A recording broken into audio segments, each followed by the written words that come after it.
I overheard my fiancé whisper on the phone, "I'm only staying until he pays for my tuition." I waited until the semester tuition was due, then broke up with her the night before the payment deadline. Her panic attack was immediate when the payment failed. Original post. I, 31 male, proposed to my fiancé, 28, about 7 months ago. We'd been together for 2 years, living together for 1. Engagement was good. She was pursuing a master's degree in marketing. I work in software sales. Made decent money, not rich, but comfortable. The arrangement was simple. She quit her retail job to focus on school full-time. I'd cover rent and bills, and I offered to pay her tuition. About $22,000 per semester. Yeah, expensive private university, but she was passionate about it, and I wanted to support her education. We talked about her paying me back once she got her career going, but honestly, I wasn't pressed about it. Figured we'd be married soon anyway. 3 weeks ago, I came home early from a client meeting that got canceled. Around 2 p.m. on a Thursday. Let myself in quietly because I had a headache and just wanted to crash on the couch. Heard her voice from the bedroom. Door was cracked open. "No, I'm serious. The second semester payment goes through, I'm out." I froze. "He's so clueless," she continued, laughing. Like, "Yeah, babe, I totally see a future with you." Meanwhile, I've been keeping my options open this whole time. My heart stopped. The ring? I'll sell it. It's like 3 months' salary for him. Should get at least 8 or 9 grand for it. Maybe more. Silence while the other person talked. "Look, I need this degree. My backup plan starts his residency in 6 months and actually has money. But I need to finish school first. So yes, I'm staying until he pays spring tuition. Due date is January 18th. After that, I'm done playing house." I stood there for probably 2 minutes. Couldn't move. Couldn't process. Then something clicked. That cold, clear feeling you get when emotions shut off and logic takes over. I backed out of the apartment silently. Went to my car. Sat there for an hour just thinking. She was using me. Had been using me. Had a whole other dude lined up. Was literally counting down the days until she got my money and bounced. Got home around 5 p.m., normal time. She was in the kitchen making dinner like nothing happened. "Hey, babe, how was work?" "Good. Long day. What's for dinner?" "Chicken stir fry. Your favorite." I smiled and kissed her cheek. "Sounds perfect." We ate dinner. Watched TV. She cuddled up next to me, played with my hair. I played along. Inside I was numb. That night, I barely slept. By morning, I had a plan. Spring semester started January 20th. Tuition was due January 18th, a Friday. She'd already mentioned it multiple times, reminding me about the payment deadline. I had 3 weeks to prepare. Update 1. First thing Monday, I called the jeweler where I bought the engagement ring. Asked about their return policy. We don't do returns on custom pieces, but we can offer store credit for 60% of purchase price within 1 year. The ring cost $11,200. Not 3 months' salary like she thought, more like 2, but whatever. I told them I'd think about it. Next, contacted my bank. Asked about stopping a scheduled payment. Turns out I hadn't actually set up the tuition payment yet. It wasn't due for 3 weeks, and I usually did it last minute. Perfect. Then I documented everything. Wrote down exactly what I heard, the date, the time. Not sure if I need it, but felt important to have. Spent the next 2 weeks acting completely normal. She had no idea. We went to dinner with her parents that Saturday. Her mom kept going on about wedding planning. "Have you two set a date yet?" My fiancé squeezed my hand. "We're thinking next fall. Right, babe?" "Absolutely," I said, smiling. "Can't wait." Her dad pulled me aside later. "You're a good man. Taking care of her school like that. Not many guys would do that. Just want her to succeed," I said. Wasn't even lying. I did want her to succeed. Just not on my dime while she played me for a fool. January 17th came. Thursday. 1 day before the payment deadline. She'd been extra affectionate all week. Lots of "I love yous" and physical attention. Making sure I didn't forget about that payment, I guess. That evening, she was on her laptop at the kitchen table. "Babe, did you submit the tuition payment yet?" "Not yet. I'll do it tomorrow. Can you do it tonight?" I'm paranoid about it processing in time. Payment deadline isn't until 11:59 p.m. tomorrow. We're fine. She bit her lip. "I know, I just worry." "I got it. Don't stress. She relaxed. Okay. Thank you. Seriously, I don't know what I'd do without you. Yeah, I said. Me either. January 18th, Friday. The day. I woke up early. She was still asleep. I got dressed for work, kissed her forehead goodbye like always. Love you, she mumbled. You too. I didn't go to work. Called in sick. Drove to a coffee shop and sat there thinking. This was it. The moment of truth. Around 3 p.m., I drove home. She wasn't there. Fridays, she had a study group that ran until 5 p.m. I packed a bag. Clothes, toiletries, laptop, important documents. Took about 30 minutes. Left in my car. Then I sat on a couch and waited. She got home at 5:47 p.m. All smiles. Hey, you're home early. Yeah. Left work around 4. How was study group? Good. Super productive. Did you submit the payment? Not yet. Her smile faltered slightly. Babe, the deadline is tonight. I know. So, can you do it now? Like right now? Sure. But first, we need to talk. The color drained from her face. About what? About the fact that you're planning to leave me the second I pay your tuition. Silence. Complete silence. What are you talking about? I heard you. 3 weeks ago.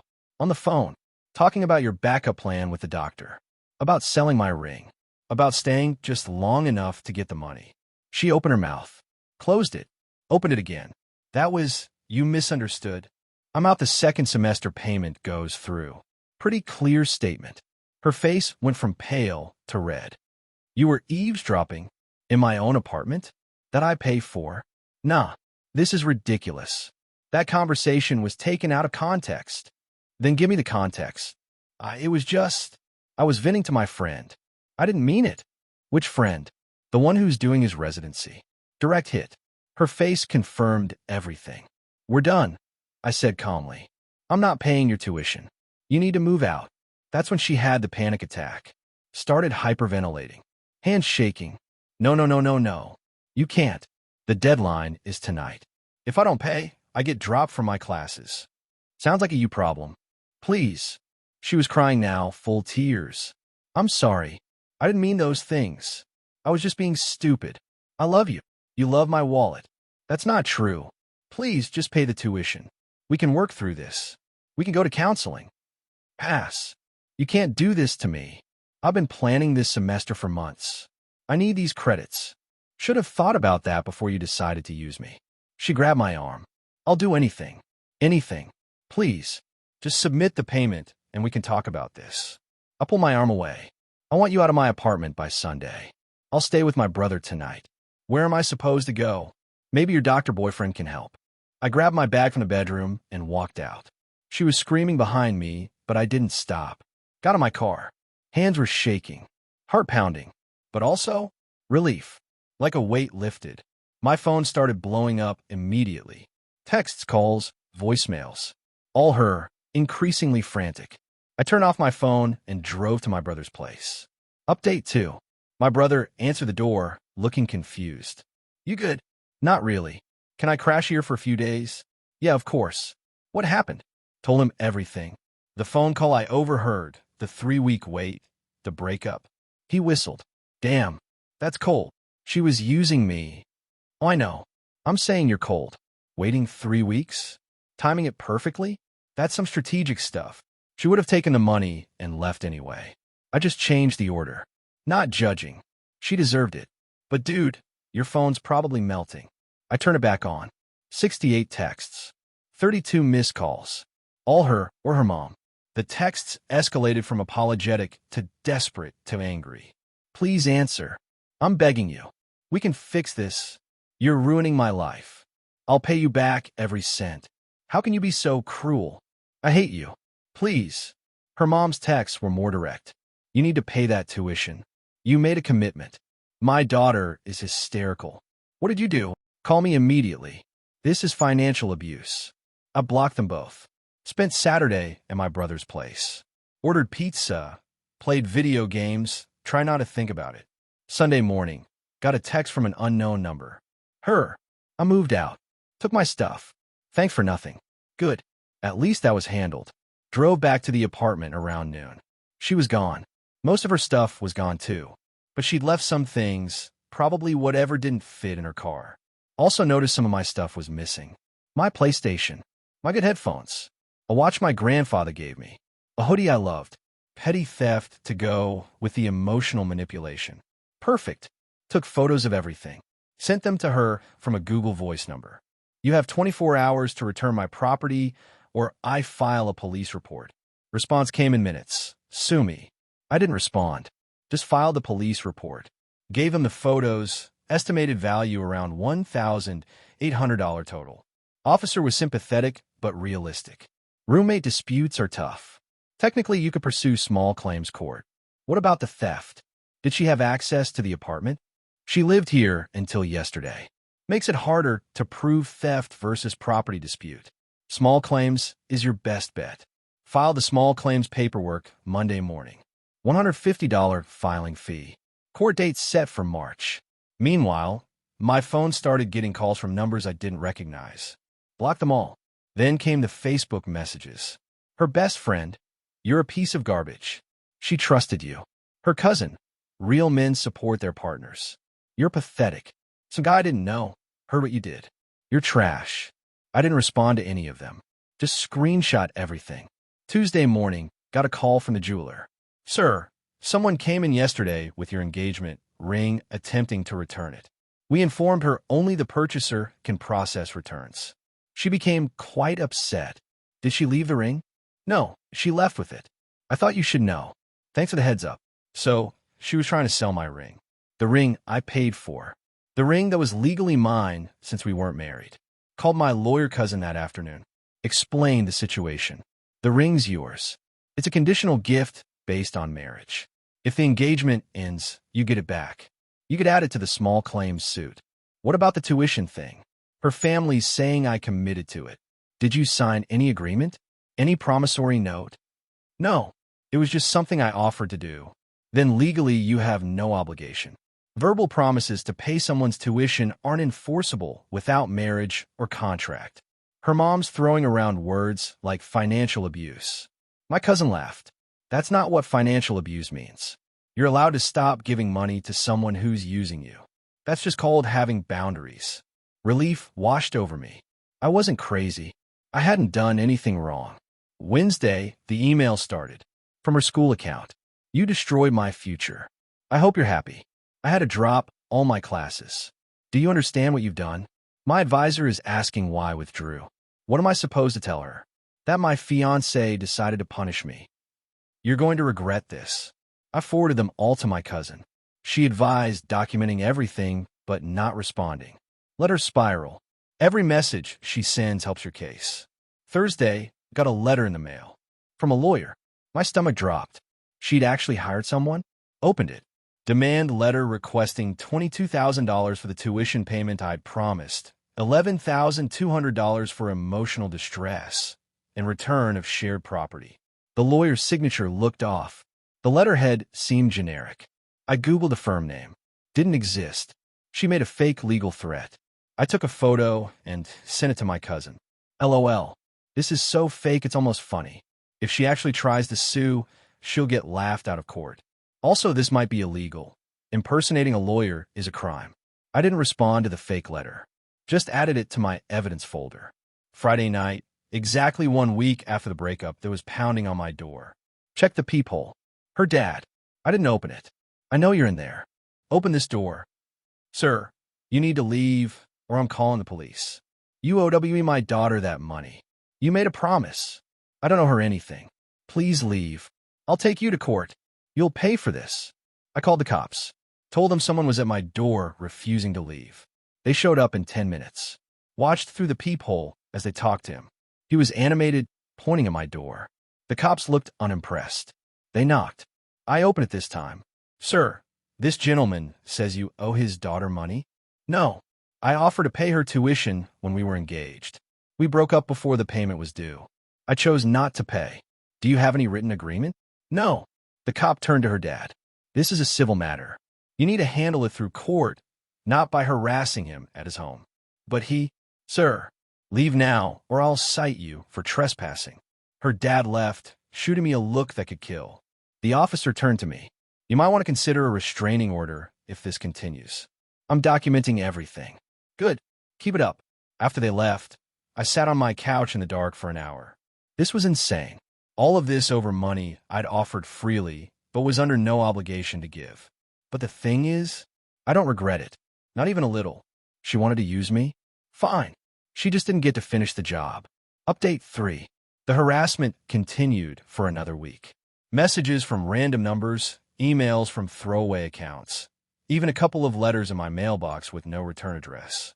All saying basically the same thing. I was cruel, heartless, vindictive, that I'd ruined her life, that I'd pay for this. February 1st, I got served. She'd actually filed a lawsuit. Not for the tuition, her lawyer probably told her that wouldn't fly, but for breach of promise and return of shared assets. She was claiming that various items in the apartment were hers and that I'd refused to return them. Listed my PlayStation, my headphones, my grandfather's watch, the stuff she'd stolen. The audacity was almost impressive. My cousin took the case. First thing she did was file a countersuit for the stolen property plus the ring. She opened this door. We're walking through it. Court date was set for March 15th, 6 weeks away.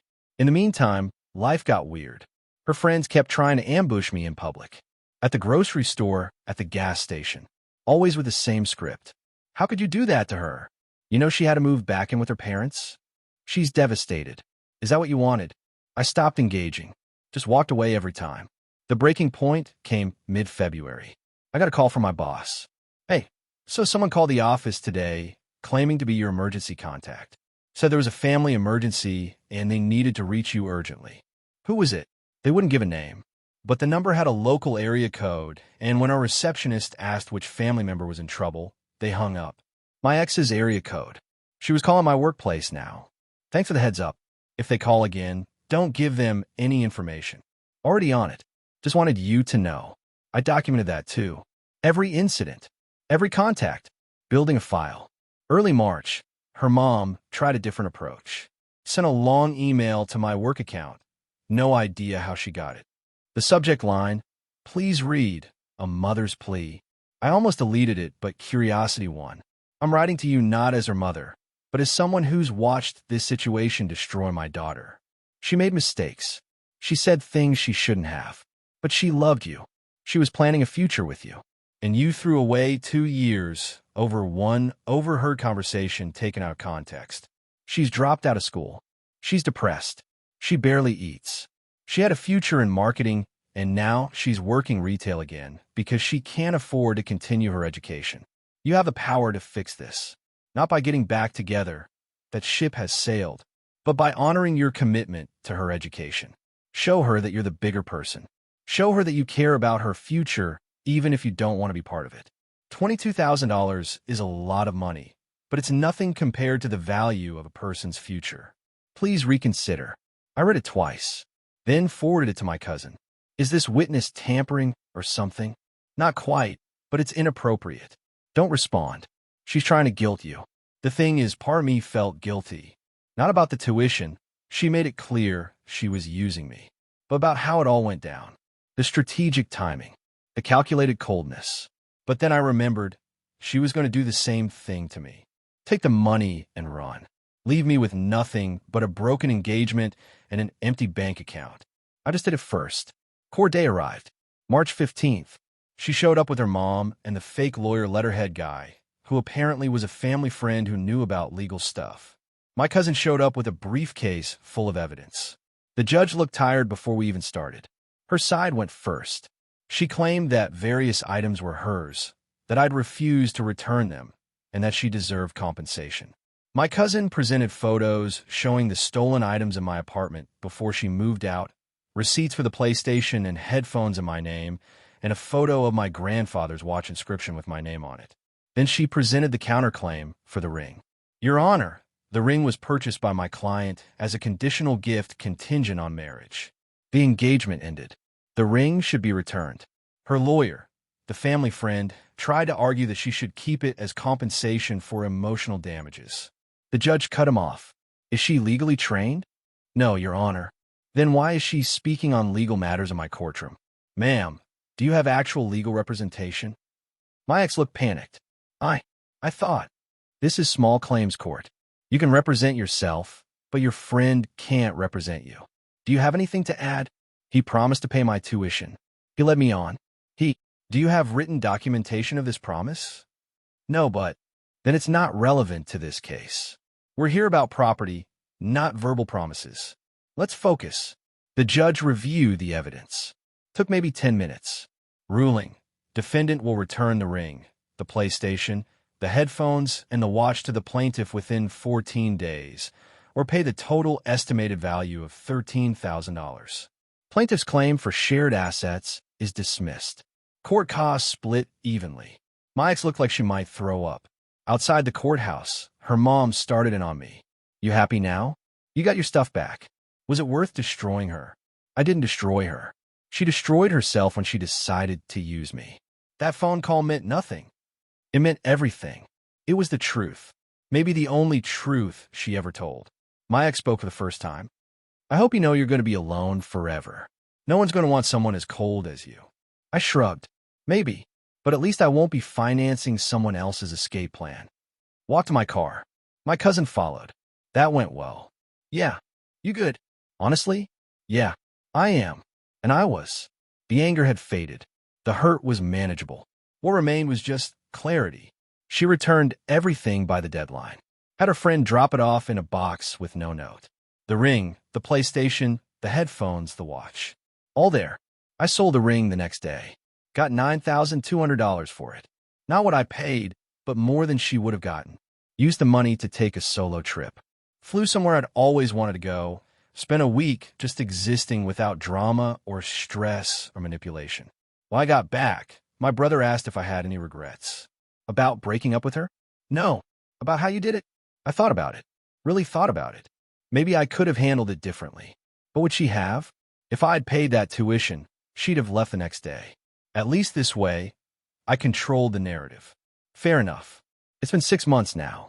She's still working retail, according to mutual friends who won't leave me alone about it. Apparently, she's trying to save up for community college. Her doctor boyfriend never materialized. Turns out that was either fake or fell through. Her family still thinks I'm the devil. Her friends still give me dirty looks when I see them around town. But you know what? I'm good. Got a promotion at work. Started seeing someone new, taking it slow, being cautious. Fixed up my apartment, living my life. She wanted to use me as a stepping stone. Instead, she got a lesson. Actions have consequences. Did I feel guilty about the timing? Sometimes. Late at night, when I'm honest with myself, I wonder if I was too harsh. But then I remember that phone call. Her laughing about how clueless I was. Planning her exit strategy while wearing my ring. And the guilt disappears. She made her choice. I just made mine first. The tuition was due January 18th at 11:59 p.m. I broke up with her at 5:47 p.m. the same day. Perfect timing? Maybe. Petty? Absolutely. Regrets? None. She played a game. I just played it better.